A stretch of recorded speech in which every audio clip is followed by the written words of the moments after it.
Bem-vindos ao nosso Falando Nisso de hoje, nesse canal YouTube, com uma pergunta proveniente do Instagram, melogabriel89. Olá, professor, você poderia falar um pouco sobre o choro?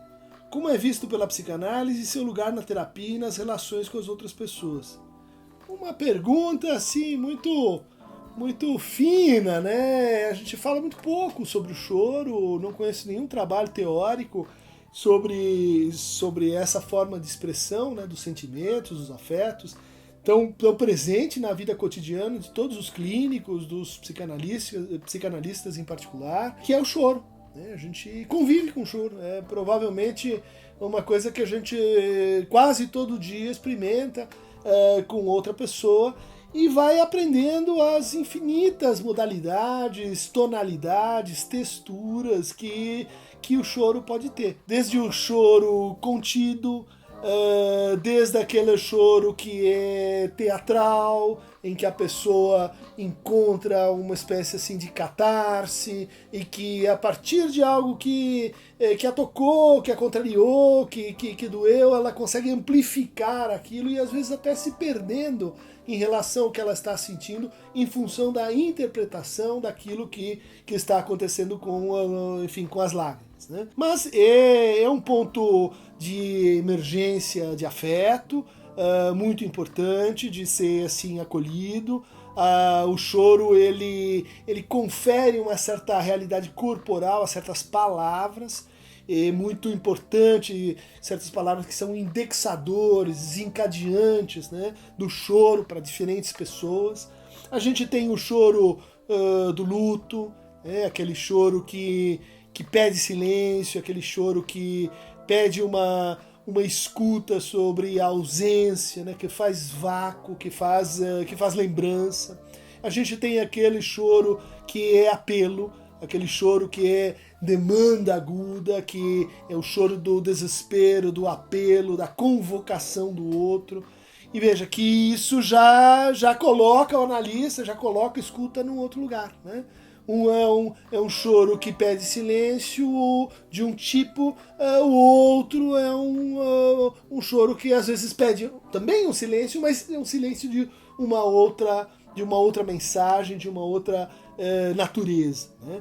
A gente tem também os choros que tem que ver com a alegria, com a efusão, com o ultrapassamento de si, que são muito importantes porque eles revelam, né, a participação da pulsão, eles revelam a participação da experiência erótica, muitas vezes, num outro nível. Né? Por exemplo, tem mais raramente homens, mas muitas mulheres que nas proximidades do orgasmo, né, eventualmente depois dele, experimentam reações de choro. Choro que muitas vezes é sentido como algo assim um pouco dissonante, que não se consegue entender exatamente porquê, ao que responde aquelas lágrimas. Né?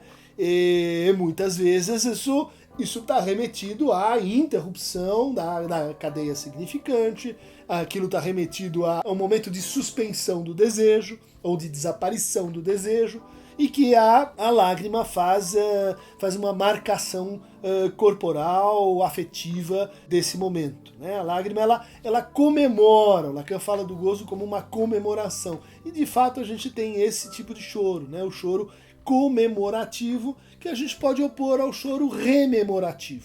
Né? Rememorar é quando, por exemplo, a gente sente saudades, quando a gente refaz aquele acontecimento, e aí, em geral, o choro é um pouco menos copioso. O choro comemorativo é aquele que, de certa forma, reatualiza, ritualiza, refaz, né, com todos os seus detalhes, um determinado evento, uma determinada situação. Ele pode ter, por exemplo, a estrutura de festa. Né? Ele pode ter a estrutura de indicar que não só estamos lembrando daquilo que aconteceu, mas estamos revivendo, né, aquele acontecimento junto e mais uma vez. Né? Recordação, a comemoração são partes fundamentais do processo elaborativo, né, de reaproximação entre os afetos e os significantes, ou as representações que estariam dissociadas desses afetos em decorrência do recalcamento. ou então em decorrência da repressão. A gente fala pouco sobre essa distinção, mas stricto sensu recalcamento, a verdrango, se aplica ao destino da representação.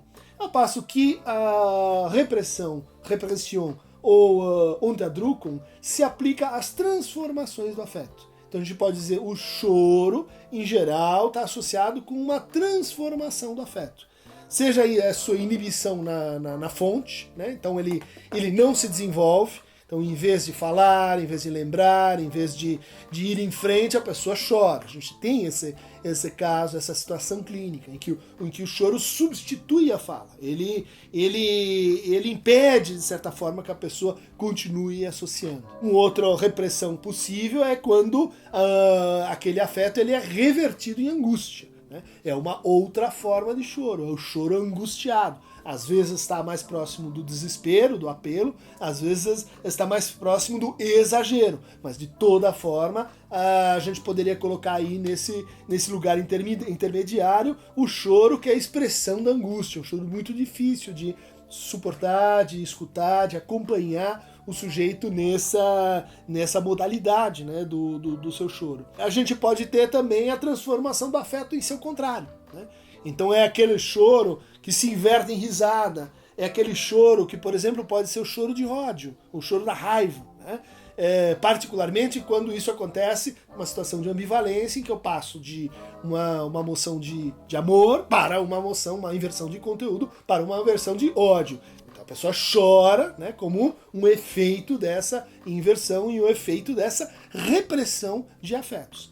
Uma terceira modalidade de destino do afeto e de repressão é quando um afeto hostil se mostra terno, ou quando um afeto ele muda de valência, ele passa, por exemplo, dos ciúmes, que é uma experiência 3, para a inveja, que é uma experiência 2, quando ele passa da inveja para a culpa, quando ele passa da culpa para o nojo. Essas transições e intercalações entre afetos, elas frequentemente estão marcadas pela aparição, pela emergência do choro.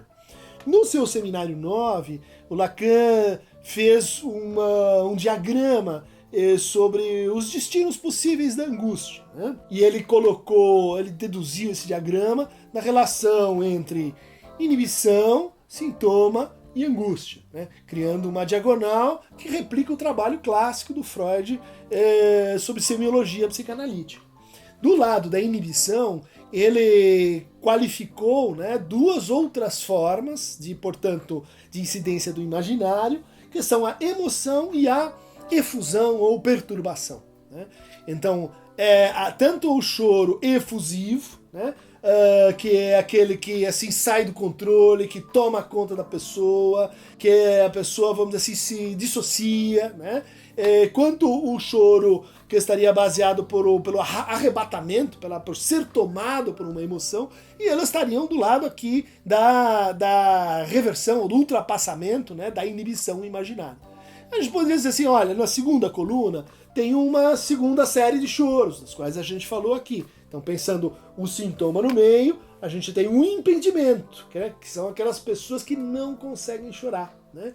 Que são aquelas pessoas que travam, que transformam aquilo que seria o choro numa reação motora, numa reação verbal, num ato, mas não se permitem porque entendem que isso é uma fraqueza, uma vulnerabilidade, e que, portanto, o outro não pode vê-las assim, e muitas vezes elas mesmas não se admitem assim. E é um problema, uma dificuldade que, portanto, é uma conquista quando a gente consegue fazer essa pessoa, enfim, se permitir chorar. E a gente tem também o choro, então embaixo, em cima o impedimento, o sintoma no meio, e embaixo a gente tem o acting out. Então tem choros que têm a função, justamente, a gente já falou disso, de compor uma espécie de coro, de teatro para uma cena. Então a pessoa está chorando, mas a gente percebe assim que é como o choro de um ator. Não que ela esteja fingindo, não que aquilo seja mentira, mas é como se ela se transformasse, né, inconscientemente, sem se dar conta, né, no personagem de uma peça, e aquele personagem chora. Então ela chora também.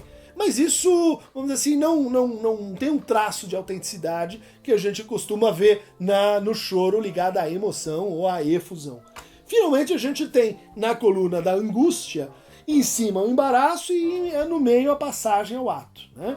Então o embaraço poderia ser pensado, né, como aquele choro contido, né, marcado por aquele choro da angústia que a gente já falou antes, né, um choro que faz a pessoa querer entrar num buraco, ou então o choro da passagem ao ato, né, que é aquele choro realmente que não acontece, que é suprimido e é transformado em ato, né? Quer dizer, é muito raro, por exemplo, alguém cometer um ato violento, um suicídio, uma coisa assim, chorando.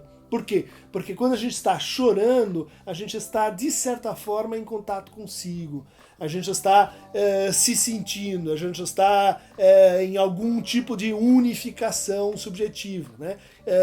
A passagem ao ato, enquanto a abolição do sujeito, ela dificilmente ela pode acontecer quando a gente tem esse sinal de afeto, no fundo, protegendo a pessoa. Ótima pergunta, Melo Gabriel 89. Inscreva-se aqui no canal Christian Dunker do YouTube, na aba que a gente carinhosamente chama de Aqueronta, em homenagem ao barqueiro Aqueronta Movebo, que levava as almas, né, dos vivos para os mortos, mas de vez em quando também dos mortos para os vivos. E faça as suas perguntas aqui na aba do canal, mas também nas nossas redes sociais, no Instagram, nesse caso de onde veio a nossa querida pergunta. Um abraço e por hoje é só!